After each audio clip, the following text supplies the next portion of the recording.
24-year-old Liska Hasselman from Polokwane in Limpopo is a graduate of University of Limpopo.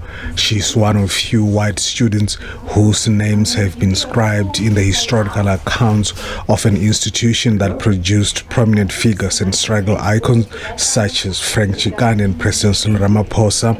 Hasselman, who studied optometry, says being the only white student during a time at the university presented a seemingly insurmountable culture shock. However, her willingness to learn new things and ability to blend in new environments motivated her. Originally, it was tough. I'm not gonna lie to you. It was really tough, and I learned to get a lot of patience and also to just be me throughout the whole thing and not try to change. And what I've learned is, even though people differ, cultures differ, the thing is we all are human and we all have a story to tell, and if you just listen to each other's stories, we can all be together. So it was tough, but around my third year of optometry, I made a lot of friendships and built good relationships. Hasselman says over and above making a dream of becoming an optometrist a reality, her time at the university also nurtured her life skills and reshaped her mindset. I learned the different foods and how to eat them. I remember it was my second year. My friends on campus actually told me, come, we are now going to buy bread and we're going to buy chips and we're going to put the chips on the bread with all of the sauce and you're going to eat it with your hands. So I've never experienced this, so I was like, okay, it's fine.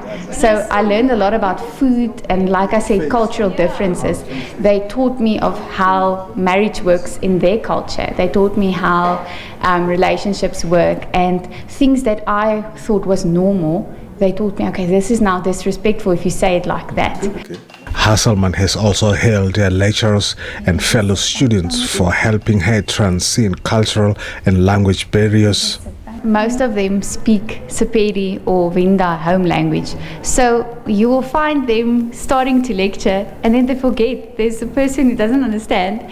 And then they would switch over to Sepedi. And then at that stage I wasn't understanding it yet. So I would just sit there with big eyes. And then after a while I would just raise my hand and say, please, can you just go back to where you were? And then they would laugh and apologize and quickly go back. So overall, I didn't have any problems with my lecturers because all of them just took me in and said, we want to get you through and we want to help you. The University of Limpopo Optometry Department has been particularly attractive to students from minority races, mainly Indians. Optometry lecturer Mawash Khan studied here some years ago. She says spending a long time in Mankweng Township, where her father was working as a medical doctor, helped in mitigating a cultural shock. As a student, when I got directly to the university was not far from us because we were staying just here at Mankweng, yes. But I was schooling at a Muslim school. In those days, it was known as Taxila Secondary School. It was majority population were Muslims. And when I completed there, I got straight here. So once again, it was like home back to home type of a situation. Spending 12 years with the Muslim community in school and then coming to a tertiary education here, it was difficult for me to come into that cultural shock adaptation. But we got used to it, and I had my parents' motivation, and they always told me, these things don't really matter much. Meanwhile, the University of Limpopo says attracting non-African students to enroll in large numbers has been a challenge. It has been always a challenge to attract people from minority groups.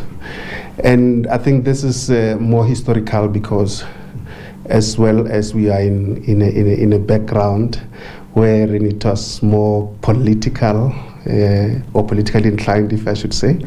So we always had challenges. I know about 15 years back or so, we had a lot of students from the Indian background or from the Indian communities, but recently died off, and only in the past few years, 4 or 5, then at least we started attracting a few students. Now we're having about 3, actually 2. One just exited. While the quality of education has grown exponentially at historically black universities, some still face challenges relating to infrastructure and resources. Rutendo Bobodi, SABC News in Mankweng.